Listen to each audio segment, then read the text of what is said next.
Assalamualaikum warahmatullahi wabarakatuh. Perkenalkan, nama saya Zolanda Prianto, mahasiswa D3 Akuntansi kelas 1C dengan NIM 25320500546. Pada kesempatan ini, saya akan mempresentasikan sebuah ide usaha yang saya beri nama Nasi Padang Gerobak Sehat. Ide ini lahir dari pengamatan saya terhadap kondisi masyarakat, khususnya di sekitar kampus dan pusat kota, di mana kebutuhan akan makanan cepat saji, murah, namun tetap lezat dan bergizi semakin meningkat. Yang pertama ada latar belakang. Seperti yang kita ketahui bersama, lapangan pekerjaan semakin sempit dan angka pengangguran masih cukup tinggi. Banyak orang yang mencari alternatif usaha dengan modal kecil namun tetap menjanjikan. Salah satu solusi yang paling realistis adalah usaha kuliner, karena makanan adalah kebutuhan pokok setiap orang, setiap hari tanpa terkecuali. Nasi Padang, sebagai salah satu kuliner khas Indonesia, memiliki cita rasa yang kuat, kaya rempah, dan sudah terbukti digemari oleh berbagai kalangan. Dari mahasiswa, pelajar, hingga masyarakat umum, hampir semua orang familiar dengan nasi Padang.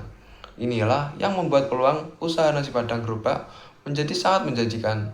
Dengan modal yang relatif kecil, usaha ini bisa dijalankan dengan secara sederhana, namun tetap memiliki potensi keuntungan yang besar. Yang berikutnya adalah analisis SWOT. Jika kita melihat dari sisi SWOT, usaha ini memiliki kekuatan, peluang, kelemahan, dan tantangan yang jelas. Yang pertama, kekuatan. Bahan baku mudah ditemukan, cita rasa sesuai dengan lidah masyarakat Indonesia, dan harga yang terjangkau dengan konsep rasa restoran harga deso. Yang kedua ada peluang, masakan yang disukai berbagai kalangan, dan lokasi yang strategis dekat kampus serta pusat kota akan mendukung tingginya permintaan. Yang ketiga ada kelemahan. Produk ini tidak tahan lama, mudah basi, dan modal relatif kecil sehingga perlu pengelolaan yang hati-hati. Yang terakhir tantangan, adanya persaingan dengan warung nasi Padang yang lain, selera konsumen yang variatif, serta fluktuasi harga bahan baku yang bisa mempengaruhi biaya produksi. Namun dengan strategi yang tepat, kelemahan dan tantangan ini bisa diatasi. Selanjutnya ada modal awal. Untuk memulai usaha ini, modal yang dibutuhkan sebesar 5.150.000. Modal ini digunakan untuk membeli gerobak, tenda, peralatan masak, meja dan kursi, peralatan makan, magic chair, dan serta spanduk. Dengan modal yang relatif kecil, usaha ini bisa segera dijalankan tanpa harus menunggu investasi besar. Selanjutnya ada biaya operasional. Biaya operasional terdiri dari biaya tetap dan biaya variabel.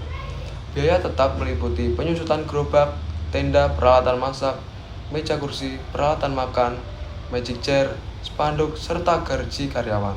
Total biaya tetap per bulan adalah 1.970.000. Sementara itu, biaya variabel meliputi beras, lauk seperti ayam, ikan, telur, dan daging, bumbu, teh dan gula, gas, transportasi, kebersihan, serta listrik. Total biaya variabel per bulannya adalah 19.040.000. Jika digabungkan, total biaya operasional per bulan mencapai 21.010.800. Angka ini masih realistis untuk usaha kuliner dengan target pasar mahasiswa dan masyarakat umum. Yang berikutnya ada lokasi usaha. Lokasi usaha berada di Jalan Veteran, tepat di depan Universitas Brawijaya, Malang. Lokasi ini sangat strategis dikarenakan dekat kampus dan sekolah, serta ramai dilewati banyak orang. Dengan lokasi yang tepat, usaha ini memiliki peluang besar untuk konsumen setiap hari. Yang berikutnya juga ada harga produk dan laba. Harga paket hemat ditawarkan sebesar Rp5.000, terdiri dari nasi, sayur, dan telur. Lauk tambahan dijual dengan harga mulai 2.500 hingga 7.000 per potong. Rata-rata harga per porsi adalah 7.500, dengan target penjualan sekitar 110 porsi per hari ditambah minuman. Pendapatan per bulan diperkirakan mencapai 27 juta. Setelah dikurangi biaya operasional, laba bersih yang diperoleh adalah 6 juta per bulan. Angka ini menunjukkan bahwa usaha nasi Padang gerobak sehat memiliki potensi keuntungan yang cukup besar. Dan selanjutnya ada BEP atau break even point. Perhitungan titik impas atau break even point juga menunjukkan hasil yang positif. dengan harga jual rata-rata 7.500 dan biaya variabel 6.000 per porsi. Margin kontribusi adalah 1.500. Biaya tetap per bulan sebesar 1.970.000 sehingga titik impas tercapai pada 1.313 porsi. Artinya, usaha ini bisa cepat balik modal dan mulai menghasilkan keuntungan dalam waktu singkat. Yang terakhir ada penutup. Kesimpulannya, usaha nasi padang gerobak sehat ini layak dijalankan. Modal awal terjangkau, lokasi strategis, biaya operasional realistis, dan titik impas dapat dicapai dengan cepat. Dengan pengelolaan yang baik, pelayanan yang ramah, serta strategi pemasaran yang cepat, usaha ini berpotensi berkembang, membuka cabang baru, dan memberikan keuntungan berkelanjutan bagi pemiliknya. Demikian presentasi proposal usaha nasi padang gerobak sehat. Semoga ide ini bisa menjadi inspirasi dan solusi bagi kebutuhan kuliner masyarakat sekitar kampus dan pusat kota. Terima kasih. Wassalamualaikum warahmatullahi wabarakatuh.